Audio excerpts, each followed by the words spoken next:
Bom dia a todos, meu nome é João, prazer estar aqui com vocês. John, fala um pouquinho pra gente, antes de mais nada, quem é o John Silva? Quem é você?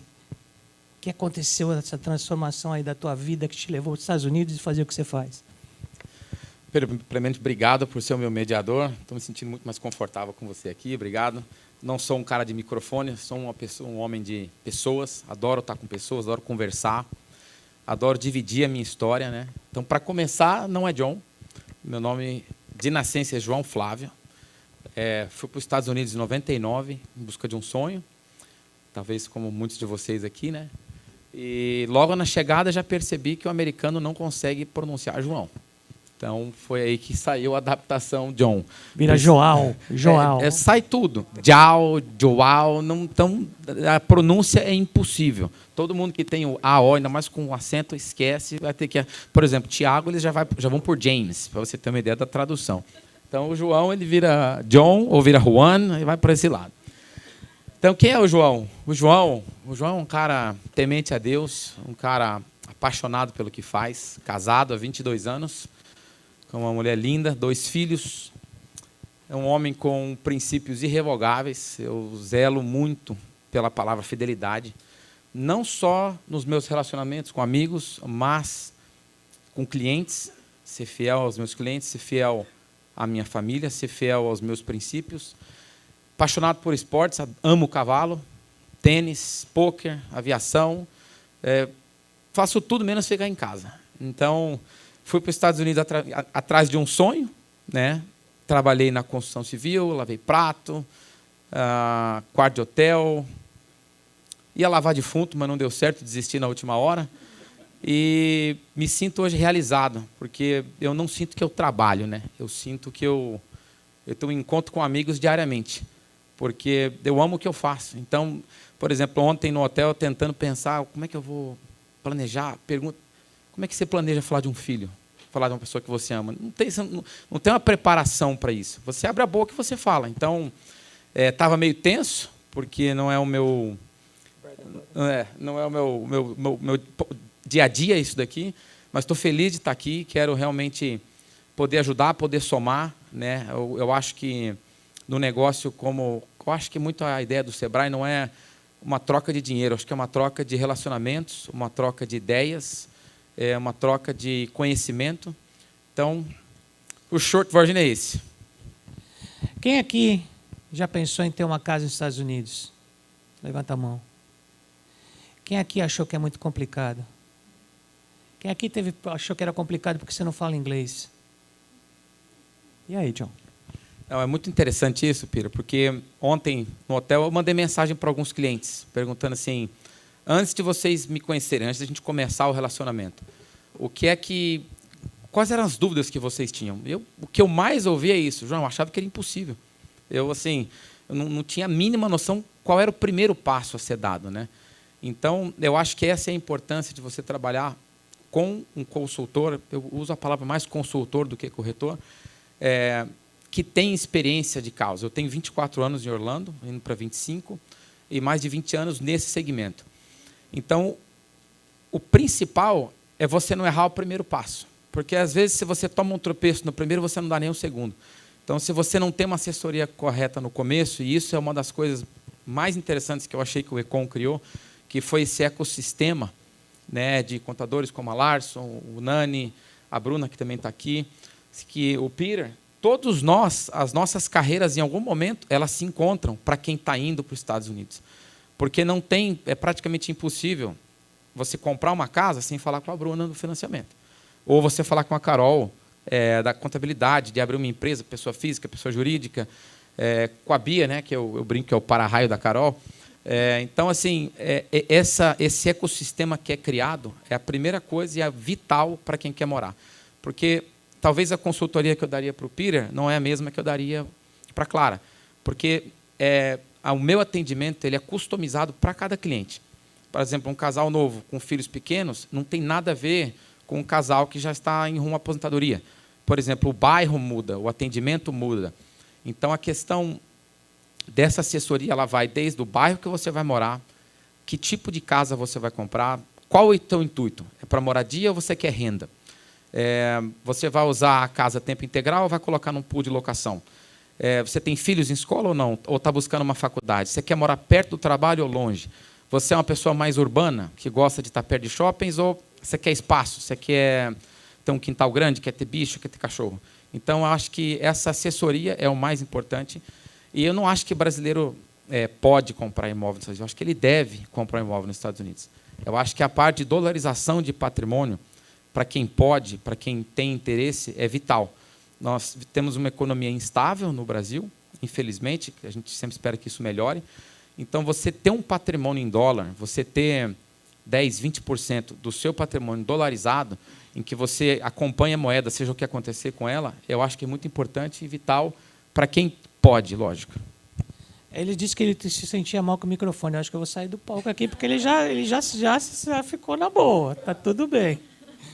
João, qual seria o procedimento? Qual é o passo a passo? Você falou de bairros específicos. Quais são os bairros que são legais para o pessoal morar? Em termos de cultura, e aí eu estou puxando um pouquinho do meu tempo também, de 19 anos nos Estados Unidos, é legal você morar num bairro de brasileiro, é legal você morar num bairro de hispano, uma vez que você vai tentar fazer um mix com a cultura americana. Conta um pouquinho para o pessoal e não esquece que o nosso pessoal está em casa também, olha, conversa com eles de vez em quando. Então, excelente pergunta, Piriam, obrigado.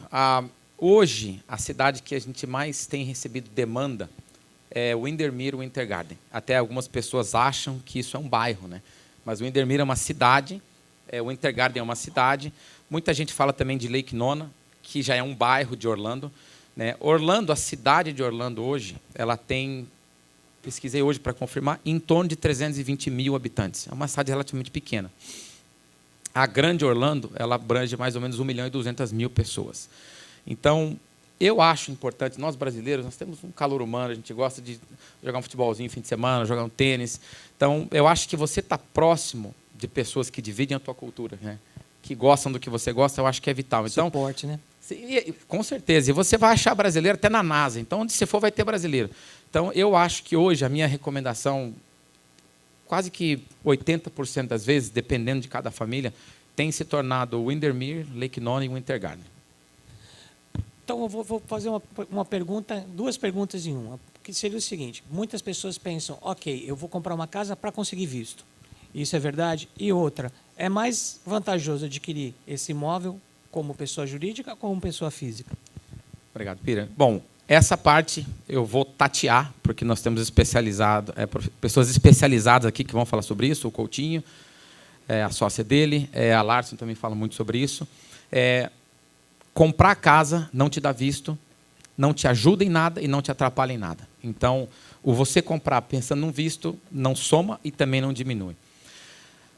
Tocando um pouquinho no assunto da Larson, pessoa física ou jurídica. Na minha experiência, nós temos uma média de 80 a 100 casas ano para brasileiros, muitos aqui do Rio Grande do Norte, que é um estado que eu tenho muito carinho. Na sua grande maioria, pessoa jurídica, porque você é tratado como uma entidade americana e não mais como um estrangeiro, um brasileiro ou uma pessoa de outro país. Então, na sua grande maioria, isso não estou fechando causa, seria pessoa jurídica. Perfeito. Eu já sei a resposta, eu acho que vocês já sabem a resposta, mas tem que perguntar, né? Vocês oferecem suporte na administração do imóvel após a compra? Porque a gente está acostumado muito, né, com a imagem do vendedor. O vendedor é aquele que quer vender e depois, parabéns, fica o seu produto, fica com Deus. Então, Pira, o que eu acho engraçado é que por que eu uso a palavra consultor, né? Se você for comprar um imóvel aqui em Natal, você conhece o bairro, você conhece as leis, você conhece como funciona um financiamento. A pessoa que vai comprar um imóvel nos Estados Unidos, muitas das vezes, ela não fala nem a mesma língua. Então, o corretor, o consultor imobiliário lá, ele não é consultor, ele é psicólogo, ele é terapeuta, ele é amigo, ele é advogado, ele é contador, porque tem uma gama de assuntos que envolvem o mesmo assunto, né? Então, o nosso trabalho lá, da John Silva, do nosso escritório, o imóvel, eu diria que talvez ele fosse 30% do que a gente vai fazer. Que, primeiramente, é eu entender o que você quer, entender o que você está buscando, o que vai te atender, o que é bom para a sua família, né? Em seguida, como é que vai comprar essa casa? pessoa física ou jurídica. Terceiro, tem escolas, porque o endereço da casa que você comprar é onde o seu filho vai estudar, a não ser que você opcione por usar escolas particulares. Mas as escolas públicas são muito boas e acessíveis a todos. Então, pelo seu endereço, determina a escola dos seus filhos, para quem tem filho em idade escolar. Compramos a casa. Volta um pouquinho. Achamos o seu imóvel no bairro que você quer, da maneira com que você quer, no orçamento que você pode pagar. Começa-se a parte de inspeção. Quando você localiza o imóvel, você faz uma proposta, não quer dizer que aquele imóvel é seu.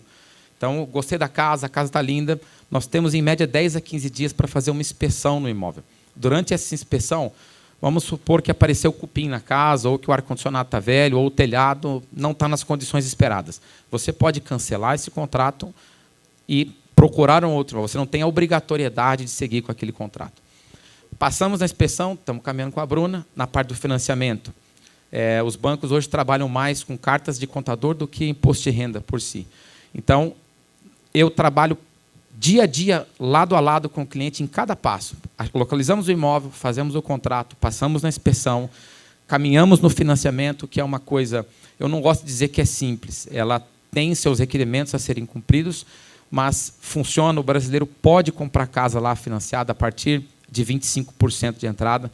Essa entrada pode mudar, dependendo de caso a caso. O Bradesco trabalha especificamente com cada cliente, e isso pode mudar para 20% ou para 30%, até também dependendo do imóvel que você for comprar e aonde o imóvel está localizado.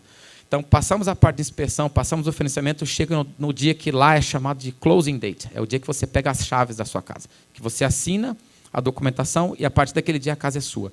Aí começa a grande diferença que é a John Silver Realty. Nós vamos ligar a sua água, ligar a sua luz, uma assessoria para quem tem que mobiliar os imóveis, uma pessoa para cortar sua grama, para limpar sua casa, ligar a internet, pagar condomínio, pagar IPTU, recomendação de faxineira, motorista, onde eu vou comprar o carro. Então, a minha ideia, quando eu fundei essa empresa, é ser um ponto de apoio para brasileiros nos Estados Unidos. Não simplesmente, está aqui a sua chave, tchau, obrigado, seja feliz. Não, porque eu acho que esse apoio ele é mais importante do que eu localizar a casa.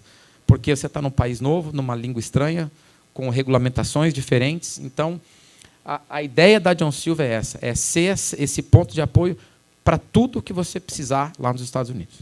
Eu ia te fazer a pergunta por último, mas já que você deixou a bola pingando, então, conta um pouquinho para a gente por que você se apaixonou pelo que você faz e qual foi a tua jornada até chegar onde você está hoje? Qual foi o que criou esse teu discurso, o que criou essa tua paixão, essa tua verdade?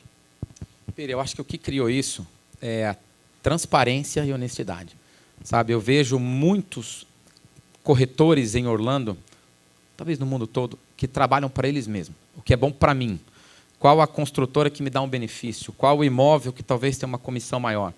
Então, o que me fez me apaixonar ainda mais pelo que eu faço são pessoas. Ontem eu ligando para alguns clientes, querendo saber as dúvidas e tal, e eu pedi para 5 clientes perguntas e respostas. Eu recebi 4 testemunhos ao invés de perguntas e respostas. No sentido de, João, foi muito diferente daquilo que eu esperava. Tanto teve um cliente, eu até mostrei para o Peter hoje de manhã, ele falou, João, eu não comprei uma casa, eu comprei uma casa e ganhei um amigo, porque trabalhamos 3 meses com ele. Chegou no segundo mês, a esposa dele falou assim, João, estou com vergonha já. A gente já viu mais de 50 casas. Eu falei, não tenha vergonha. Nós vamos até você achar a casa que você quer. Exatamente que vai te atender. Porque eu acho que você ir para casa, você tem que ter um prazer de chegar naquele local. Eu sempre falo para cliente, não se convença a comprar um imóvel. Quando você sabe que é aquele imóvel, você sabe. Quando você fica, não é o teu imóvel. Porque quando a gente localizar, você não vai ter dúvida quanto a isso. Então, esse dia a dia com as pessoas, Peter, esse feedback, esse reconhecimento de um trabalho bem feito. O meu primeiro cliente, há 20 anos atrás, é meu cliente até hoje. Pagamos IPTU junto todo ano, vou na casa dele, levar no meu aniversário. Então, acho que isso mostra muito a transparência do nosso trabalho, o comprometimento que nós temos com o cliente, né, em não efetivar uma venda, né, em criar um relacionamento, em criar uma amizade, em criar um ecossistema em que você tem todo o apoio que você precisa para que aquele imóvel funcione para você, né, e para a sua família.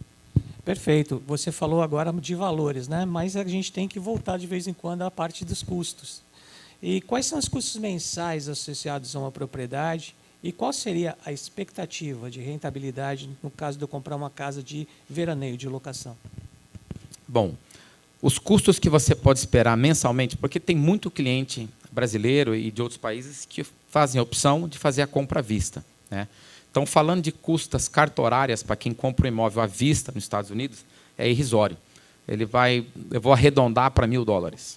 Tá? Isso incluindo inspeções, você pode fazer inspeção do imóvel, inspeção da fossa, inspeção do telhado, inspeção do ar-condicionado. Alguns condomínios em Orlando, eles têm uma taxa de contribuição que paga uma vez só. Eles calculam de 1 a 1 ano de condomínio. Então, tirando essa taxa de condomínio que alguns condomínios se aplicam, não todos, o custo na compra à vista é em torno de $1.000 a $1.500. No caso do financiamento, a Bruna vai falar mais sobre isso com vocês, eu vou dar uma margem, porque varia de imóvel para imóvel, de 3% a 5% do valor do imóvel. Tá? Isso são as custas cartorárias, que nesse valor não tem só custas cartorárias, tem coisas que são pré-pagas, como seguro de imóvel, é feita uma poupança do seu IPTU, do seu seguro. Até é legal comentar isso, porque acho que, diferentemente do Brasil, nos Estados Unidos, quando você financia um imóvel, a sua parcela ela consiste de 4 itens. É o seu principal, os seus juros, o seu IPTU e o seu seguro. Então, você paga para o seu agente financeiro, para o seu banco, no caso o Bradesco, você faz esses 4 pagamentos em um só.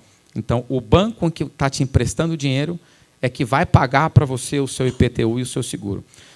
Amanhã eu posso explicar um pouquinho mais o porquê disso daí, para não me alongar muito. Vocês querem que ele explique amanhã isso aqui? Vocês querem que ele explique? Então você tem que estar aqui, né?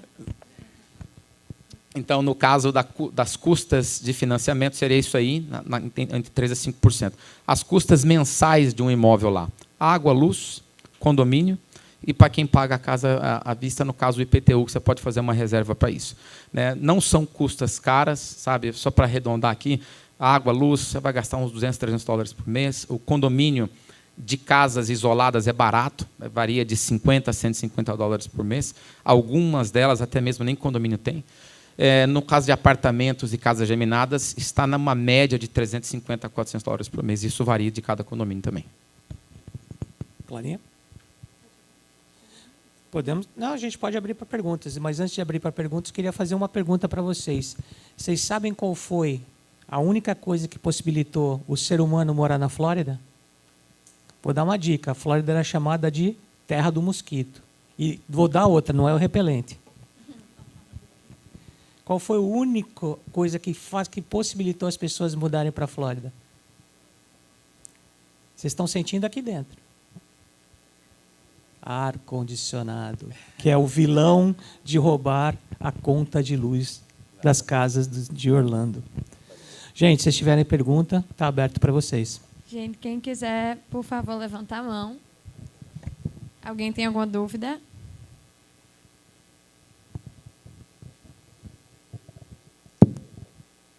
Bom dia, John. John, Bom dia. Eu só obtive uma dúvida. Tem regiões na Flórida que não é permitido a locação do imóvel? É isso? Excelente pergunta. Obrigado pela sua pergunta, que eu até deveria ter mencionado sobre isso. O estado da Flórida tem uma restrição absurda quanto a isso. Tá? Existem áreas específicas em que você pode fazer essa alocação de temporada.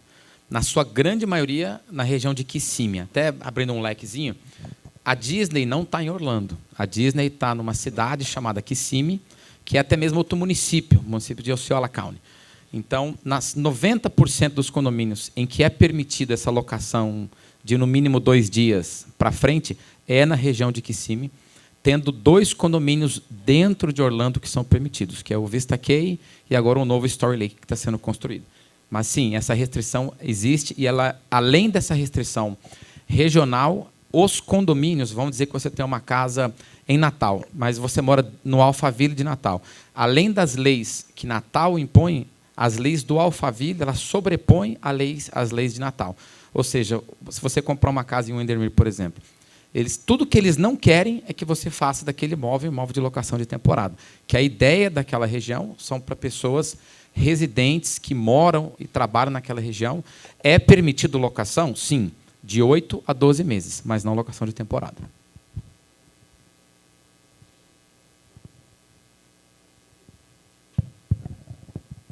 John, a região de Celebration, ela é permitida a locação de imóveis? Não, não é permitido.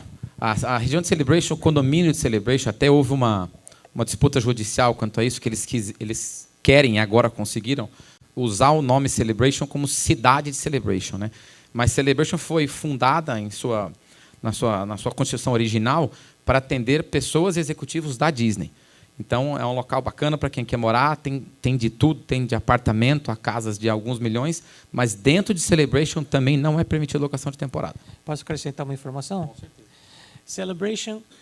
Celebration foi construída com o princípio do parque chamado Epcot, que o Epcot é um acronismo que significa Experimental Prototype Community of Tomorrow, comunidade experimental do futuro, onde o Walt Disney tinha pensado que os profissionais liberais de ponta se reuniriam para trocar informações para melhorar a vida do ser humano como um todo. Como o Walt Disney faleceu em 66, quem ficou à frente dos parques foi o irmão dele, que era o cara do comercial. Essa ideia não virou, mas se você entrar no Epcot, você vai ver uma bola chamada Spaceship Earth, que é uma referência à ideia dele. E toda essa ideia se transferiu para Celebration. Primeiro através das pessoas Disney e depois através da mentalidade. Então, os profissionais liberais... Claro que Lake Nona agora já está igual, mas o primeiro polo assim, top de linha de executivo, de pessoas profissionais, foi Celebration, em termos de pensamento. Obrigado, Pera. Até eu aprendi com essa pergunta, viu? Por favor, com relação a imóveis, você trabalha somente com residencial ou comercial também?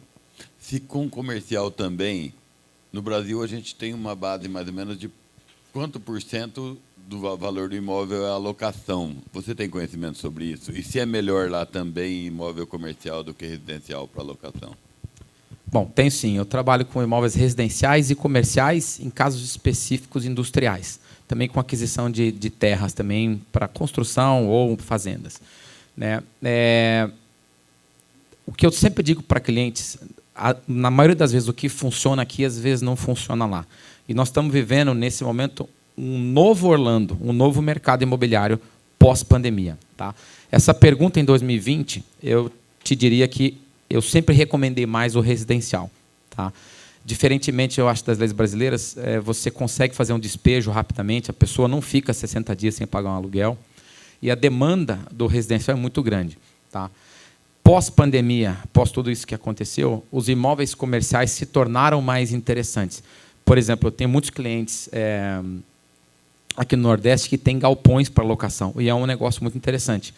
Nos Estados Unidos, o valor do metro quadrado mais barato são os de galpões industriais, né? Porque é uma construção mais barata, então o metro quadrado ele chega a ser 75% mais barato do que de um escritório, como por exemplo, e você precisa de uma área grande, né?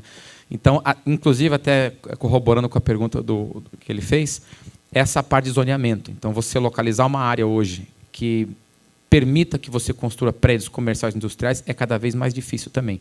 Então, em casos específicos, a área comercial funciona, sabe? Dependendo se você tem escritório com galpão ou um galpão maior com escritório pequeno. Mas, falando de rentabilidade de locação, ao meu entender, o residencial ele ainda é mais interessante do que o comercial, até porque a vacância do comercial, às vezes, ela é maior, né? Pré-pandemia, você chegava a ficar 6, 8 meses com o imóvel para alocar. No residencial, é muito raro você ficar 30 dias com uma casa vazia.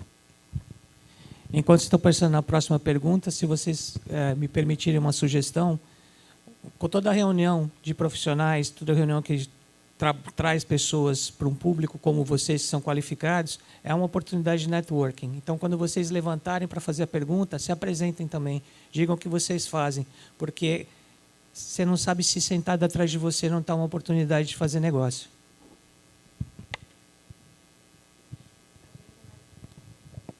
Alguém tem mais alguma pergunta?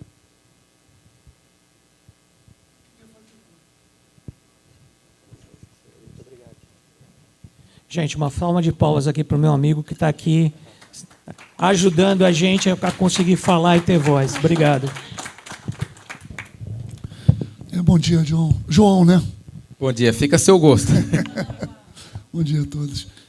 Eu queria parabenizar aí, primeiro, o ciclo de palestra que está havendo aí. uma riqueza extraordinária. Tá? Parabéns a todos aí, especial a Glaucio aí, que briga já há muito tempo para trazer para esse estado daqui do Rio Grande do Norte, que ele é muito apaixonado por aqui, essas parcerias com o Estado americano. Parabéns pelo nível de palestras. Nós somos especialistas hoje em... me apresentando, meu nome é Hélio, eu sou diretor da Pré-Design, que hoje é uma referência no mercado no sentido de construções industriais. E aproveitando o gancho da pergunta dele ali, nós somos especialistas também em formatação de condomínios, tá, industriais. Então, já formatamos alguns condomínios.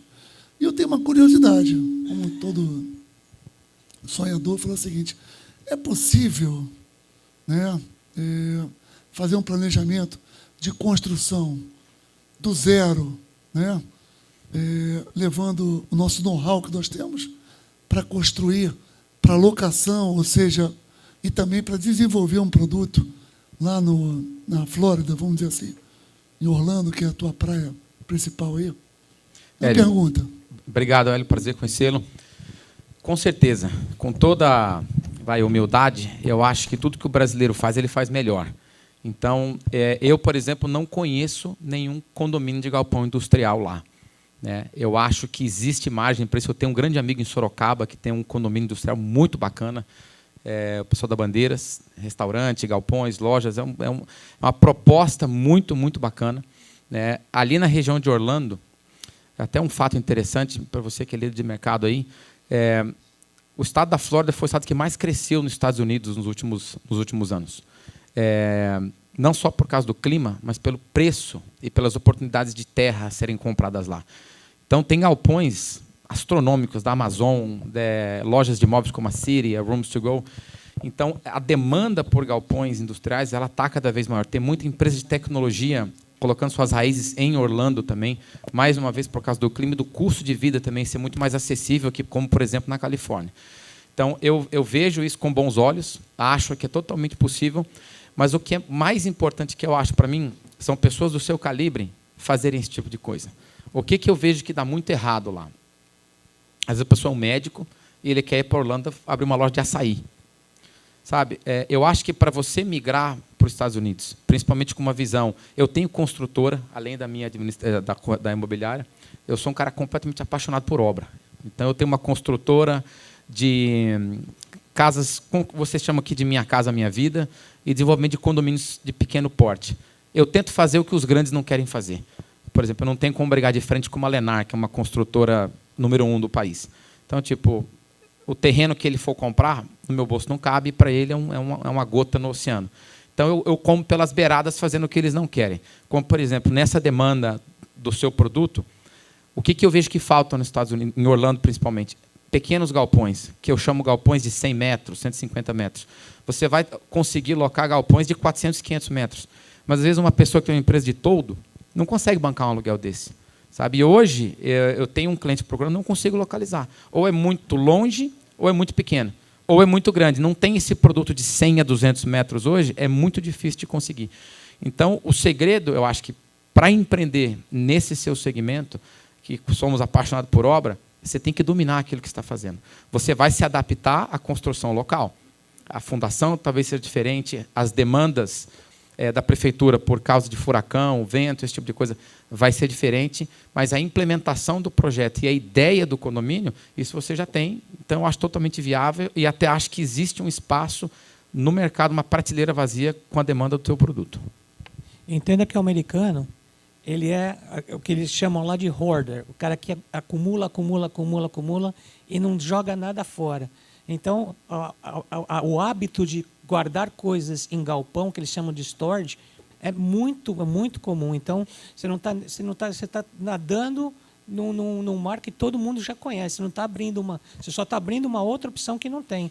Tem o pequeno e tem o grande.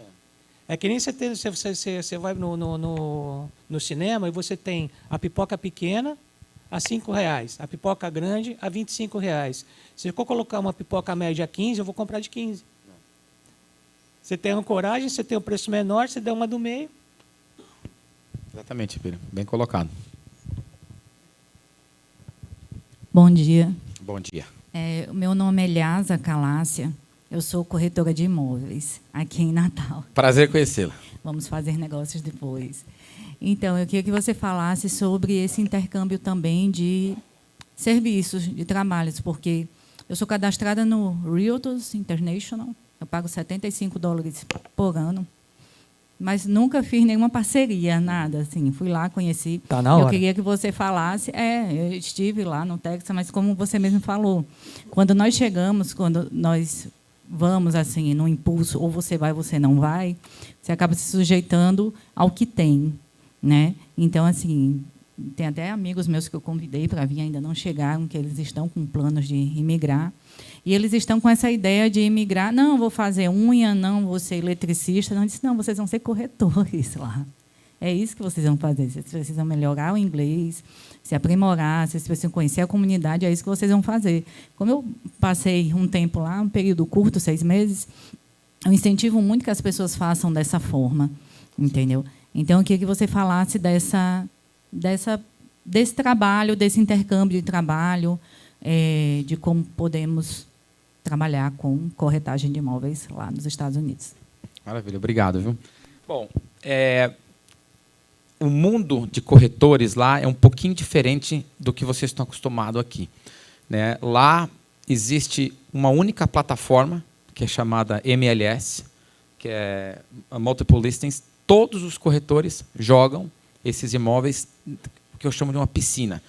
Então, você tem um imóvel para venda. Quando você coloca esse imóvel à venda, ele vai atingir 35 mil corretores. Então, a chance de você captar um comprador nas primeiras 48 horas é muito grande, desde que o imóvel esteja em condições de serem vendidos e num preço que é considerado o valor de mercado. Então, uma das coisas que mais me motivou a vir para cá, para essa palestra, além dessas pessoas maravilhosas que estão com a gente, são parcerias com corretores como você. Às vezes a pessoa não domina a língua ou não entende da região, e a ideia é formar parceiros aqui no Brasil com corretores licenciados. A nossa associação lá, que chama ORA, que é a Associação de Corretores do Estado da Flórida, da cidade de Orlando e do Estado da Flórida, nos permite essa parceria com corretores brasileiros, nos permite pagar comissionamento dessa parceria. E nós temos um planejamento desses parceiros para que eu possa vir mais vezes tirar dúvidas e para que vocês possam estar com a gente lá também, para que a gente possa mostrar as diferenças de mercado, de sistema, da parte de implementação de software, até para você gerar contrato, exposição de imóveis no mercado.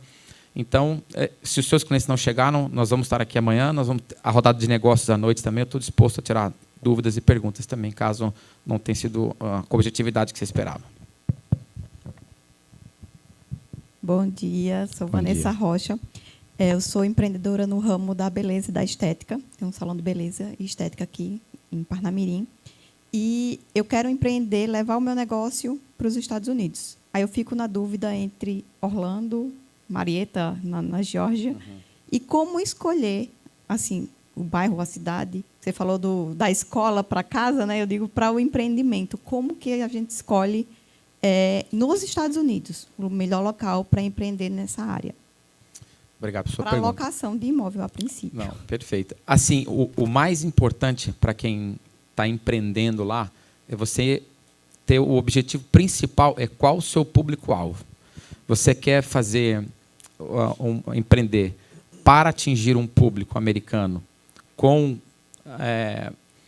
as técnicas que você tem de trabalho, ou a sua ideia é atender o público brasileiro que mora nos Estados Unidos? Então, existe uma demanda muito grande disso. E lá em Orlando, por exemplo, existem algumas pessoas com espaços grandes lá já. Então, o meu escritório fica numa região chamada Metro-Oeste. Tá? É uma região de classe média, média alta, que tem muito brasileiro. E você consegue locar um espaço. Eu tenho até uma locatária nossa, brasileira, que ela montou um espaço que tem sobrancelha, massagem, unha, cabelo. E ela paga ali em torno de $2.500 de aluguel. Só que ela subloca as outras salas. Então, o aluguel dela sai praticamente de graça. Então, Marietta, Geórgia. Eu ia muito para a Geórgia, para uma cidadezinha ao lado de Atlanta. Então, eu não domino essa área. Então, eu não posso te falar com objetividade dessa região específica. Agora, a região de Orlando, Metro-Oeste, por exemplo, a região de Orlando, Hunters Creek, Lake Nona, ou Windermere, Winter Garden, são áreas que não tem dúvida que o seu sucesso possa prosperar. Só que tudo vai depender do orçamento que você tem para o projeto que você está montando, né? Sendo que Metro-Oeste é um pouquinho mais acessível. Se você for para Windermere, Winter Garden, o seu investimento inicial é maior, mas o seu ticket médio também é mais alto também, entendeu? Então, a gente pode conversar depois, eu posso te dar talvez uma informação mais direcionada ao seu negócio também. Agora você vai se apresentar. Agora fala o nome. Obrigado, inclusive, por ter ensinado aí. Meu nome é Haroldo Zaninho, eu trabalho aqui em Natal com o ramo de turismo. E depois da pandemia e agora com essa questão mundial aí de guerra, de reacomodação política, existe alguma tendência, e você já com mais de 20 anos de prática no mercado, com relação a preços de imóvel, se você acha que ele tem uma tendência de alta, de baixa ou de ficar estabilizado nos Estados Unidos? Hoje você tem alguma coisa a respeito disso? Olha, eu tenho uma opinião formada, né? Se eu tivesse uma bola de cristal, eu já estava aposentado, né? Mas, na minha opinião, o melhor momento de compra nos Estados Unidos está por vir. Tá? Como eu disse no começo, até comentei com o Pira, eu zelo demais pela transparência. Então, o ano passado foi o nosso melhor ano, em 20 anos de mercado. Nós compramos 2%. Eu sou um corretor mais de compra do que de venda. Pessoas migrando, que estão querendo ter uma casa de férias, ou querer uma segunda casa, ou indo morar nos Estados Unidos. Mas o que eu falava para meus clientes? Calma, não é hora de comprar. Espera, espera. Porque o nosso governo injetou 7 trilhões no mercado nos últimos 2 anos de pandemia que nós passamos lá. Gerou uma falsa sensação de enriquecimento, o que não aconteceu. Houve um aumento de endividamento, não de enriquecimento. Então, na minha opinião, os imóveis entre 500 a 1 milhão, 1,5 milhão, eles devem retroceder nos próximos meses. Por quê? Porque houve uma euforia de mercado, os juros estão altos, né? O que causou essa euforia? Durante a pandemia, o nosso governo disse o seguinte: você está em lockdown, você não pode trabalhar. Ninguém vai perder imóvel por falta de pagamento de hipoteca para o banco. Ninguém vai ser despejado por falta de pagamento de aluguel, porque eu estou te dizendo que você não pode trabalhar. De antemão, eu também não posso te expulsar da sua casa. Então, as pessoas estavam sem renda, mas não tinham obrigatoriedade nenhuma de pagar suas dívidas. Então, por exemplo, você se apertou, você tem uma liquidez no seu imóvel. A primeira coisa que você faz é você vende o seu imóvel. Você não precisava fazer isso. Primeiro, que o governo te mandava um chequinho semanal. Segundo, que você estava protegido, você estava resolvido ali. Só que a Flórida, pré-pandemia já, tem um estudo que, em média de 1.000 pessoas por dia se mudam para a Flórida. Tá? Na pandemia, esse número aumentou. O governo está dizendo, cara, você tem que ficar em casa. Já que eu tenho que ficar dentro de casa, não vou ficar no apartamento em Nova York, eu vou descer para a Flórida. Você comprou um imóvel na Flórida por $600 mil, 4 quartos, 3 banheiros com quintal, ao invés de você ficar trancado num apartamento em São Francisco ou em Nova York. Então, aumentou a demanda de pessoas descendo para a Flórida. De antemão, ninguém estava vendendo. Estou apertado, mas eu não preciso vender meu imóvel. Demanda e oferta. A demanda, que já era de 1.000 pessoas por dia no estado da Flórida, ela aumentou. Só que as pessoas chegavam na Flórida, acostumadas a pagar $1,2 milhão num apartamento em São Francisco, tinha uma casa de $500 mil, 4 quartos, 3 banheiros. Ele pagava acima do valor de pedida. Entendeu? Então, as pessoas não estavam vendendo, não precisavam vender, e houve uma demanda de compra. Então, os preços, nos últimos 2 anos, tem imóveis que quase dobrou de valor. Não é uma realidade. Então, ao meu entender, tem um reajuste de mercado vindo. Alguns querem chamar de recessão ou de crise. Eu acho que vai haver um reajuste de mercado. E eu acho que a partir de agora, novembro, dezembro, começo do ano, deve ser, talvez, dos últimos 4 anos, um dos melhores momentos de compra de imóveis residenciais e comerciais na Flórida. Senhoras e senhores, salva de palmas para o João, John, Juan, obrigado, pessoal. Joshua Silva. Obrigado, Pira. Muito obrigado.